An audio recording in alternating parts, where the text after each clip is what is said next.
afternoon all, and it's a great pleasure to be here amongst you and to see that once before 2008 I was also on that other end of receiving and getting information about future of higher education and opportunities in higher education. It really feels great to be here, and of some assistance to you all who are willing to go ahead and pursue your higher education or enhance opportunities abroad. Like to give some perspectives because as the subtitle goes, from prospect to perspectives. So I think these perspectives led me to certain prospects where I am today, part of it. So I would like to share some of them and also eventually share seek some questions from you, because we might not be able to share all the experiences as we have seen in the past, or align to your questions which are also based on certain experiences you are having right now. So we would like to get some more questions, and we, in the sense, I assume that all of the alumni here would be very keen to interact. Following from Dr. Vijita's presentation, I do come from the same course that she had done. In fact, later after she finished, I was enrolled in the year 2008 to 2010, and we had the opportunity to go to two of these universities, or all three. So actually I prefer the first two, University of Aarhus in Denmark, which is in Copenhagen, and Deusto University, which is in Bilbao, which is in Spain. In fact, I would like to flag a point here, particularly in the University of Deusto, Bilbao. That country had a very interesting history, and that itself was something which was very exciting when we were doing our course as a Basque country and its own linguistic, ethnic history that it had. But that's just a flagging point here, that how certain historical context of a particular university where we study does enhance certain way of learning and teaching and learning, researching. So it's something that I would just want to flag it, but I'll come back to it eventually. So for me, an experience would entail these three major dimensions. One is the cultural part. Also Vijita and Prashanth have already highlighted it. But academic part was something very interesting for me, because I always believed in pursuing my career in research and teaching. So I always kept on giving a critical perspective to that when I was amongst these universities, and then for the career and prospects in general, that what we do next after this particular course that we go through. And then that's why I call this as a bucket of experience, and it can go on. You can add more circles to it. This is my perspective. Let me come to the academic part first, because as I said, it's my priority always.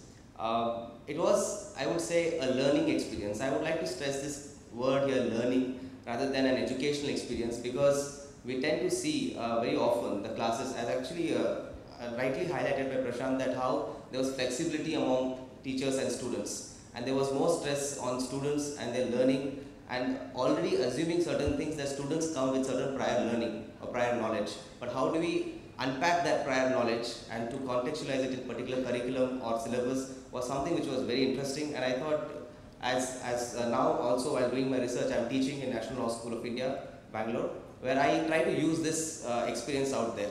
I already assume that how knowledge exists out there, and try to enhance that teacher-student learning experience in the way I had learned or experienced back there in Europe.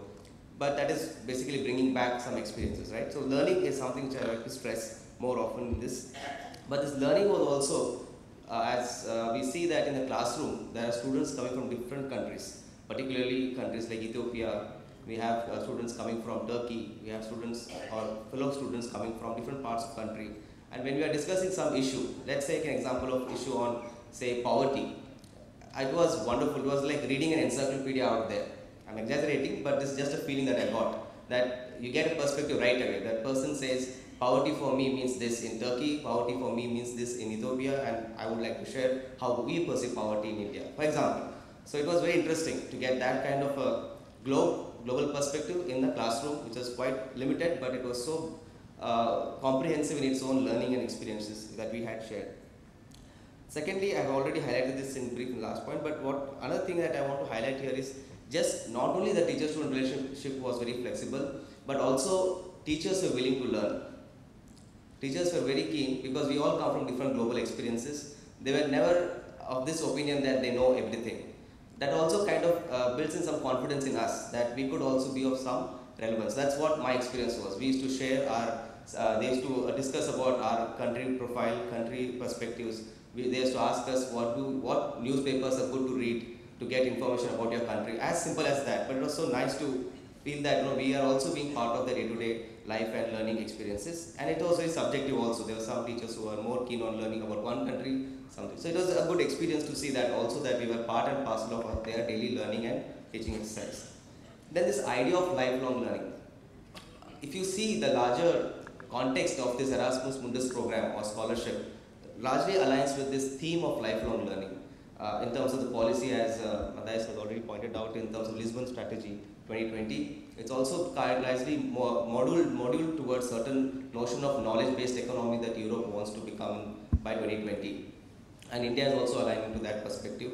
But this idea of lifelong learning was very interesting for me. As a student of political science, as a student of law and governance, why would I want to do this lifelong learning program? That was a big question I had when I had to choose this scholarship. There were n number of social science, humanities and law courses. Why did I pick this particular course? So I had a lot of thought behind it, discussed with a lot of faculty members, came to a conclusion that this is a topic where I can learn what I want to learn. In the sense, it is so broad and so comprehensive that I would like to explore and enhance my knowledge in a particular field. So I picked up, particularly from that, an aspect of higher education and how higher education is structured across the world and how different and how homogeneous they are. So that's my interest and I picked it up further. And it was a good experience altogether. Coming to the cultural part, again this academic, cultural and career, the experience of the bucket that I showed, they are quite interrelated. They are not like an isolation. They don't operate in isolation, so they are interrelated. So cultural is something which I also felt, which is another objective of Erasmus Mundus. If you see by chance, if you see the website, it says European Commission or Erasmus Mundus. Below there is a subtitle saying Education and Culture. So it's kind of marriage of education and culture that they had that objective behind this Erasmus Mundus. And just to share some few cultural aspects that I kind of learned is the experience which we had in the corridors outside the classroom or in the evenings when we used to meet. That was very interesting because every now and then when we used to discuss the cultural dimension of each of us, where we come from, was very, very evident, and it was also a concept of certain debates that we used to have, that X is right and Y is wrong. So it was very interesting. I can't put those experiences in words because then I'll be minimizing that feeling and that fun that we had. But what I'm trying to simply say is that we assume that everybody comes from a certain cultural background, and we used to share those things beyond the classroom and also learn about them, which maybe for one to learn all these things have to travel across these countries. But learning in one particular place was what I thought was a great experience.